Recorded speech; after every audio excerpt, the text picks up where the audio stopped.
Welcome to Safety Chats, a podcast from Portside Safety and Compliance by Baldwin. Each episode brings real-world experience, practical insight, and honest conversations about safety in aviation and beyond. Let's get started with this week's Safety Chat. Welcome to the Portside Safety by Baldwin podcast, where we talk about what's actually happening in aviation safety, not just what's written in the manual. Absolutely, Todd. This is real world safety, real decisions, and the conversations that make operations better every day. Yeah, and if you're not hearing a familiar voice, our esteemed colleague, Anne-Marie, is not with us today, but we do expect her back next month. So we hope you'll join in next month when we have the whole team back together. And so for today, we're going to be digging into one of the most commonly used and most frequently misunderstood. And I can tell you by experience, I have misunderstood this early on in my safety career. The concepts in safety management, which are hazard or hazards versus risk. Yeah, Todd, I, like most safety managers, grapple with these two phrases, and they're used together so often that people start treating them like synonyms, right? But they're really not. Yeah, again, guilty as charged. So today we're going to help maybe we can ingrain this in you. And it took us a while to learn it too. It might do the same for you, but hopefully we're going to be able to help you here. But just keep this in mind. A hazard identifies what could cause harm. Yeah, Todd, and when a risk is what could actually happen as a result. And the difference really does matter there, because safety management doesn't stop at just spotting a hazard, does it, Ryan? No, it means understanding the exposure, weighing that possible outcome, and acting before a small issue turns into a much bigger one. Yep. So here's the simple version, and it is worth holding on to for the rest of this episode. Make sure you make note of it. Hazards tell us what could cause harm. Risk tell us how serious that exposure actually is. Yeah, so with that understanding, Todd, heavy rain is a hazard. That's a true hazard. A runway excursion is the risk of that hazard. Yeah. And along those lines, Ryan, fatigue is a hazard, right? We talk about that, and that's a critical one in aviation. A delayed reaction, maybe a misstep, a poor decision, that's the risk. Another one, foreign object debris is a hazard. But the risk to that FOD is aircraft damage. That is the true risk. I think, Ryan, one of the things we want to impart upon everyone today is that when any of your safety teams blur that line, you might catch the problem, but completely miss how serious it could become. There's something to note and to try your best to not blur that line. Yeah, and like we talked about earlier, that's where that confusion gets with safety managers trying to understand what a hazard and a risk is. And which is exactly where safety decisions start to get weak. If you don't understand the true definitions of risk versus hazard or hazard versus risk, you can't make those decisions and they become obsolete. Agreed. Yeah. So we got to get that understanding down earlier than later to make it effective, to make your SMS program effective. Why does this matter? And in safety management, your SMS, we throw the words hazard and risk around in the same breath constantly. We have to be careful not to do that. Yeah, the hazard reports, risk assessments, controls, mitigations, the likelihood, severity, or risk matrices. It's a lot of vocabulary for a safety manager, right? Yeah, there's so many terms that we use every day, and it's critical that we understand each one of those. Yeah, because none of the vocabulary is very useful, right? Until your team is going to understand the basic difference underneath it. It does take time. A lot of people I've seen just in my experience, Ron, is I don't see them stopping and taking the time to get this basic tenet down, the basic tenets of hazard versus risk down, and then taking a little time to understand what makes up the vocabulary side of these items. Yeah, great. That's really good stuff. So let's start here. Let's try to get down into very granular on this. A hazard is anything with the potential to cause harm, right? Yep. And with that start, it can be what? A condition, an object. It could be a situation that comes up. Yeah. Maybe someone's behavior or even some kind of factor in your operations, but really anything when it comes down to it. Yeah. So think of that. Think heavy rain, bird activity, very common in airports, right? Fatigue, object debris or fog, poor lighting, congested grant, maybe even time pressure. And another good one is incomplete communication, which in a lot of investigations that'll flow through your SMS process. Yeah. So while these all fall under the hazard label, right? None of these things, though, guarantee that an accident is coming. Yeah, but Todd, they create a potential for one. That's true. So then we have to put on our hats again, go back to the other side of this, right? Which is risk, which is the other half of that equation.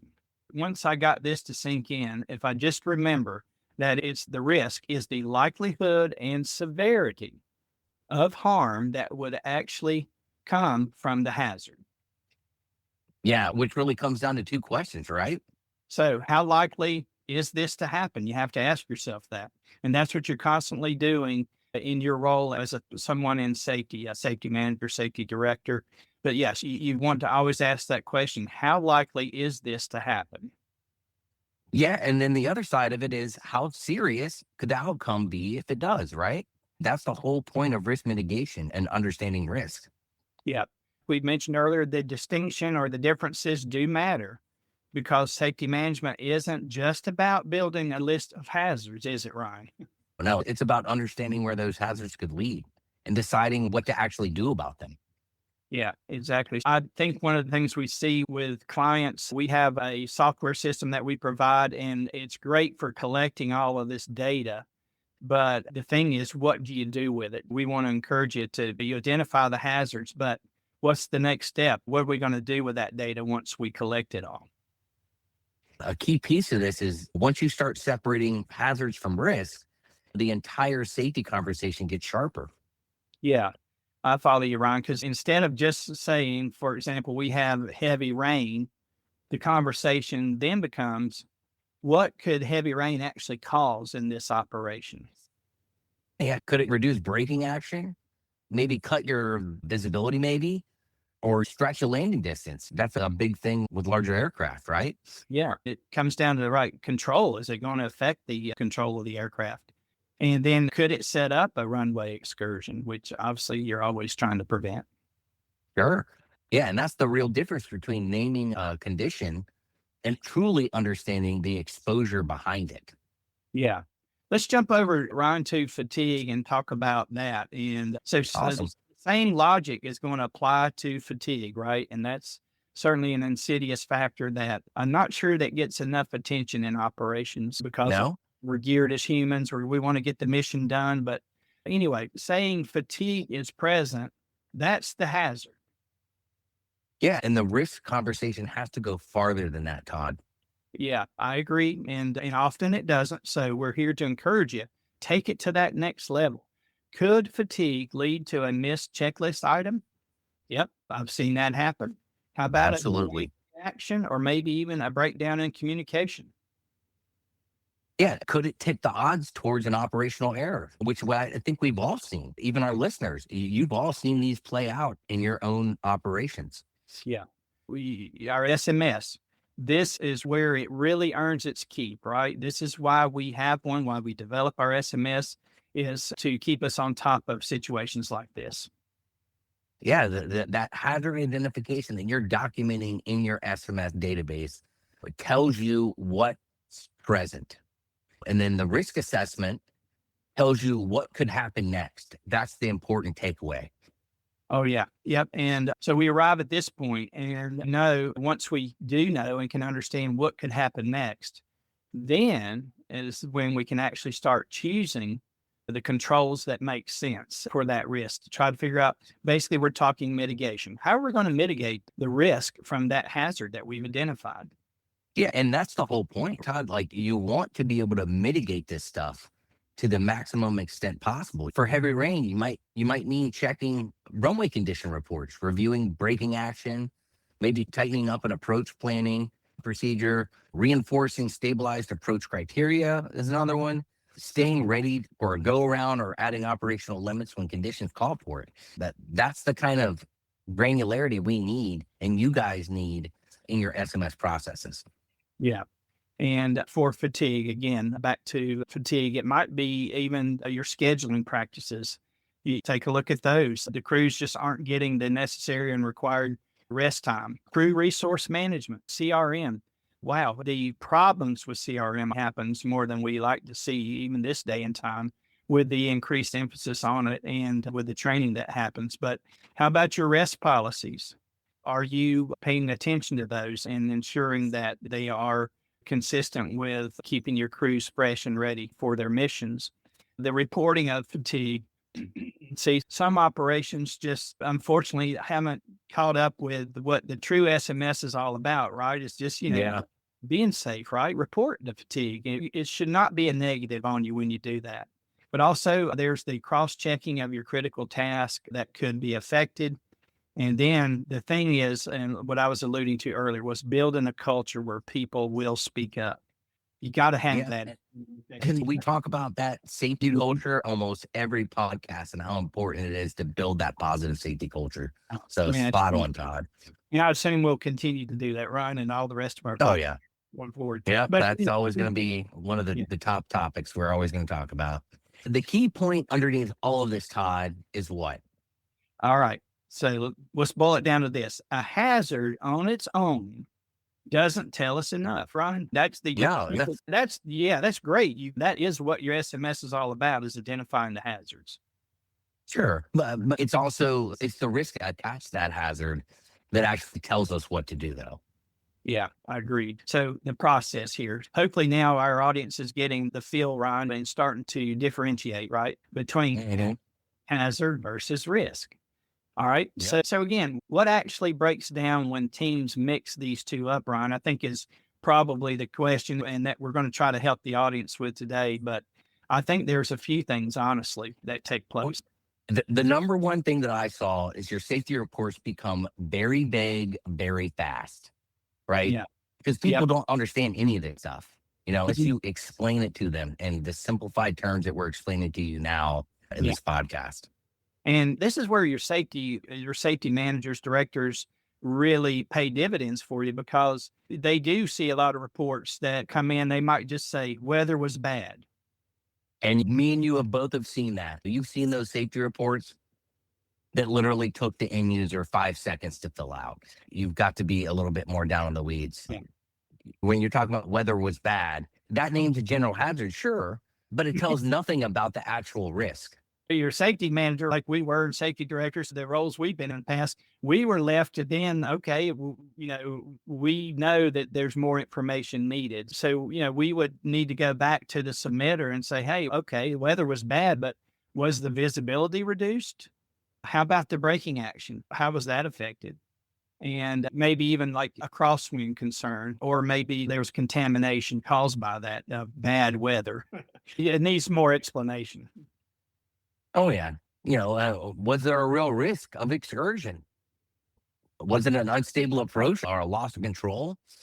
Yeah, we got more questions, right? So what we're getting at here is that the more specific the risk statement, the better the safety response can be. All right. So that's just cause and effect, right? One affects the other. So that's what we're trying to bring this down to. Yeah. And when it comes to the end user, the submitter of these reports, you want to make sure that they fully understand the ask from the safety department. And it ties into that initial touch point when you're bringing them in as part of onboarding and you're teaching them SMS. You need to explain to them in simplified terms what you need from them as a submitter. And if you don't, you're just setting yourself up for failure. And then, I don't want to get off on a weird tangent on that.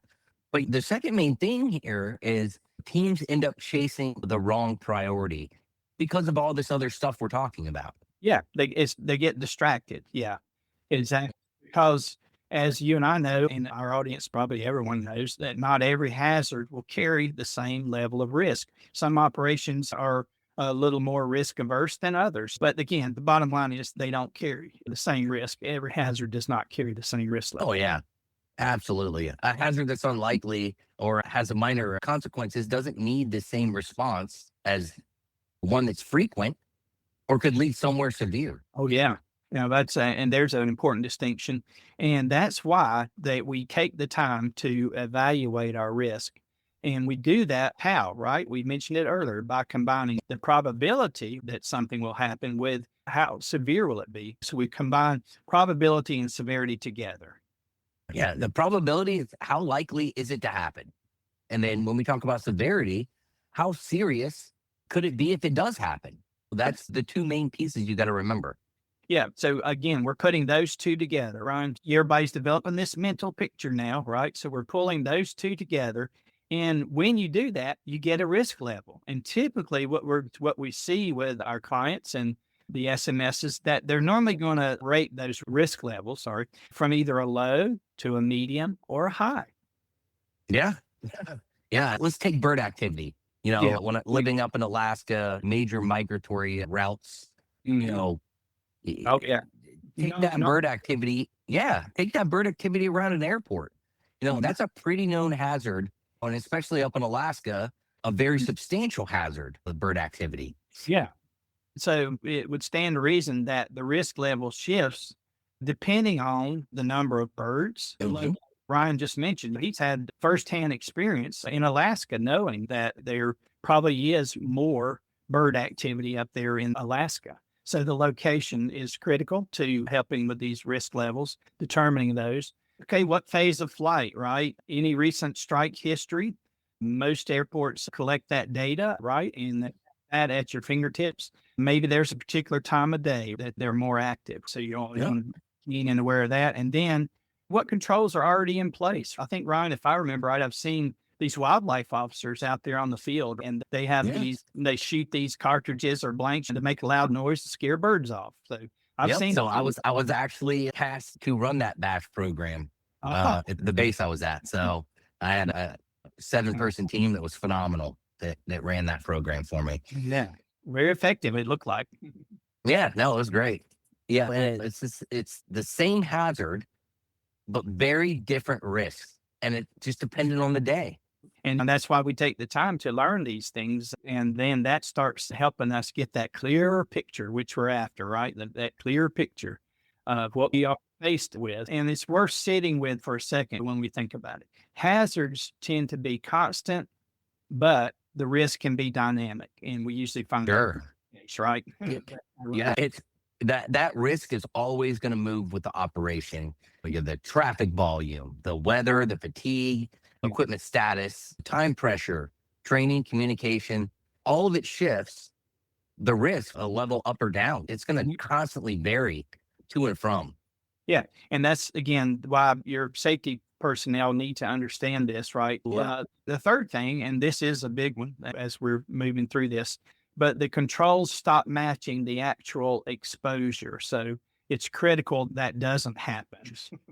Yeah. Oh, yeah. Yeah, if a team identifies a hazard but skips the risk assessment, the control that follows trends can be too weak or too broad or aimed at the wrong target entirely. It can be totally off base. Yeah. Again, see, there's quite a bit to this. It's manageable, but you just have to keep this all in perspective, right? Let's look at Brian's mentioned FOD, right? Foreign object debris. Oh, yeah. Always a big one. Yeah, exactly. So the hazards, the debris itself. So the debris that you do your ramp walks when you're looking for anything on the ground. So that's the hazard, the debris itself. But now let's keep this in perspective, right? Let's jump over now to the risk. But the risk could be aircraft damage, and that's what we want. Tire damage, you roll over it, blow a tire, inject something like that into those expensive engines. And then it could get blown by those jet engines or the props. It could blow that debris into someone on the ramp and injure. Oh, yeah. Yeah. For different risks, you need different controls. Yeah. And when we've seen this a lot, you can't just go and take the mindset to just be careful. Okay. No one who goes out there not thinking, I'm not going to try to be careful, right? And I think we've all seen that where the mitigation is pay more attention. It's so ridiculous. Real controls look more like FOD walks. We've seen them. Yeah. Yeah. Tool control procedures are a huge one in the military, right? We're very standardized in how we control our tools to make sure that the tools are there before you start the task. Anytime you walk away from a area, They're to make sure they're still there. And then when you end the task and go home for the day, all the tools are accounted for. The ramp inspections, clear reporting expectations, Yeah. barriers or markings. Oh, yeah. It's all common sense things, but sometimes you have to jog your mind to make it work in your brain. And following up after something's been found, right? That follow through. Yeah, have a process, Ryan, right? And that's Mhm. what a good SMS will have. But you'll have your reporting processes. So someone can tell you if something's askew with the processes involved. Say, in this case, we were talking about FOD or tools, right? So critical. You don't just let it go. If a tool's missing, right? You got to report it. So the good controls connect to the actual risk, right? It's not just the label on the hazards. We want to keep it in mind. Yeah. So how does this actually play out in practice? Effective safety management turns hazard identification into risk-based action. What it comes down to. Yep. And then the process at its core, if we're just honest with ourselves, it is pretty simple. Ryan, is again to keep it simple, right? We want Good to old KISS. the best we can. Exactly. But here's how we do it. We identify the hazard. Yep. And then we're going to assess the risk. We've identified a hazard, assess the risk. And then does that risk need something to control it? Is it acceptable, or do we have to apply controls? So as simple as probably we can make this, and hopefully that's setting in with you now if you've had any of that confusion over these hazards and risk. Yeah, start with identifying that hazard. What condition, object, situation, or behavior has a potential to cause harm? There you go. So it goes back to our definition of a hazard. All right. Okay. So now we've identified the hazard. Then we have to do what? Assess the risk. What could actually happen because of this? So you got to ask yourself that. It should automatically go to that. Okay. Ask yourself what could actually happen. And then how likely is it? We talk about probability. There's the probability side of that. And then, okay, once you've determined that, then how severe could it get? And you use your real world experience from peers, things you've heard in the industry. That's how you make those decisions and make those determinations. It's funny, Todd, because it almost aligns with a risk matrix, doesn't it? Oh, yes. Yes, it does. And that is the beauty of a risk matrix. So it takes a little bit of that guesswork out. If you set your risk matrix up correctly, then you got that perfect tool to go to and then just quickly plug in the info and see where those two cross. And there you'll come up with that magic risk score at that point. Yep. Who or what could be effective is the next one. And what controls do we already actually have, and are they enough? Oh, yeah. And that's just understanding your system, knowing your policies and procedures. You got to take the time to do that in whatever role you're in your company. But anyway, then you're going to apply controls. You got to apply the controls. So this is the way we're going to control the risk, minimize or mitigate it. So what could that mean? What are ways we could do that? Ryan touched on it earlier. He mentioned training. That's so critical. When you bring people on, make sure you're spending the time to do the proper training. Get into those procedures. What type of inspection program do you have? Your reporting is an essential basic tenet of your SMS. You've got to have a way to identify those hazards back to the company. The equipment, what supervision, you've got just a host of other things here. It could even be better communication, scheduling changes, checklist briefings. Again, the toolbox is pretty wide open when you think about it. Yeah. You got a lot of tools in your toolbox. Yeah, a lot of tools in the toolbox. But Todd, the goal with any of those is to reduce how likely the event really is. You want to reduce bad the outcome would be, or ideally both. And I'm thinking back to fatigue again, Ryan. If you're saying we're not going to eliminate it from every operation, that's not realistic. We have to be realistic when we think about the risk, trying to minimize the risk. Yeah. But we can manage the risk around it, right? Through better scheduling, encouraging fatigue reporting, not just having it in your SMS, but actually encouraging your folks to report when they're fatigued. That's how we see this. That's how we communicate this. Adding cross checks, building a culture where someone can speak up before performance actually suffers. Going right back to safety culture, right? A positive safety culture. Oh, yeah. And we used an example earlier on about heavy rain. So it's the same with heavy rain. We can't control the weather, right? So we're going to have to deal with it. We have to decide how bad does it have to get before it becomes too risky for us to operate in that weather. And you can't manage that kind of stuff, but you can manage the risk with weather information, Oh, yeah. runway condition reports, stabilized approach criteria, braking action data, and sound go around decisions. Those are the areas that you can have touch points on. Yeah. And again, with the foreign object debris, FOD, your risk can get managed through what? Just basic inspections, right? Basic housekeeping, right? Exactly. And then do you need to report? Is there an area that's just higher? You're finding a lot more FOD in, so you need to make sure that gets reported. Yeah, when you're done with something, make sure you take the time to clean up after yourself. Ron touched on tool control. You got to have the accountability there. All this, you just got to be consistent with these things, and you'll start to see these items become less and less of a risk in your operation. Which is really the heart of the safety management system when you boil down to it. Yeah, it's not just about finding what's wrong, is it, Ron? No, it's about understanding where that could lead and acting before it gets there. Yeah, proactive. We use the term proactive, right? Proactive. That's what we live and die by. Yeah, trying to be as proactive as possible. If there's one thing we want you to walk away with today is this: hazards tell us what could cause harm. On the other side, risk tell us how serious that exposure may be.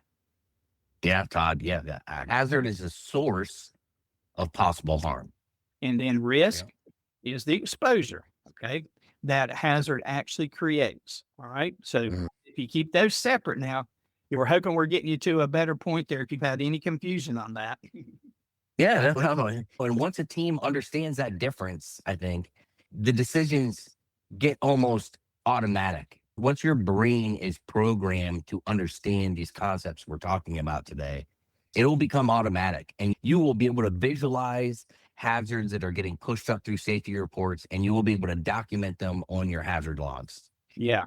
Because ultimately, I think our goal is to make sure that these resources go where they actually matter. So if we make sure we have that understanding between hazard and risk, then that's going to help us put those resources where they're going to be most effective. Eliminating hazards, right? That is going to be one consequence of that. And the controls get matched to real exposure, not just a label. Yeah. And so, Ryan, what does this bring us back to, right? Safety culture. We've touched on it 3 times already. And all of that is going to get stronger. The more you help your team understand the hazards and risk. And the more you do that, the stronger you'll see your culture getting, because it's going to be easier for things to be identified and acted upon before they become critical, some very more serious than they might already be. Yeah. The next time you guys flag a hazard, don't stop at naming it. Don't stop there. Yeah, no, you can collect a lot of data, but what are you going to do with that data, right? So you got to ask yourself at that point, you flag these hazards, okay, but what could happen as a result of that hazard? Yeah. How likely is it? A good question. How severe could it be? That's the other question, right? And then knowing your system, and again, you're a safety person, but each of us need to know it. But then you're going to ask, what controls do we already have in place? Right. And then what else might be needed? So it's always asking that question. Okay. But maybe you have controls in place and they just aren't working. Right. So what else might be needed? Yeah. That's the move that turns hazard identification into real risk-based action. Yeah.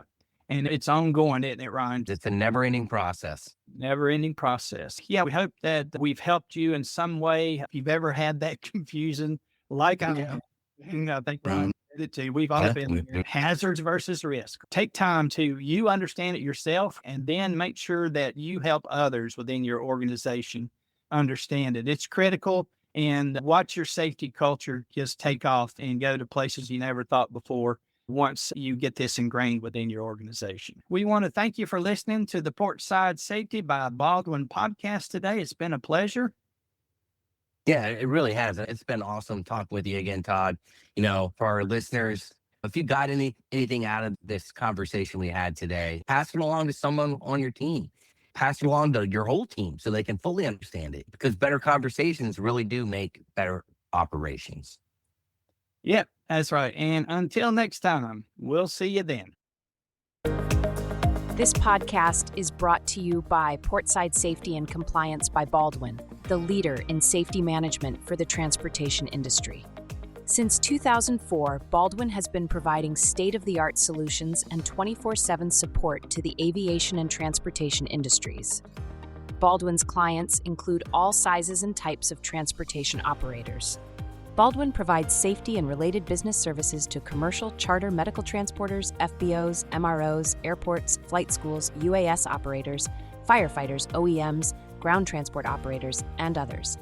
Visit baldwinsms.com to discover how Baldwin can enhance your organization's safety program.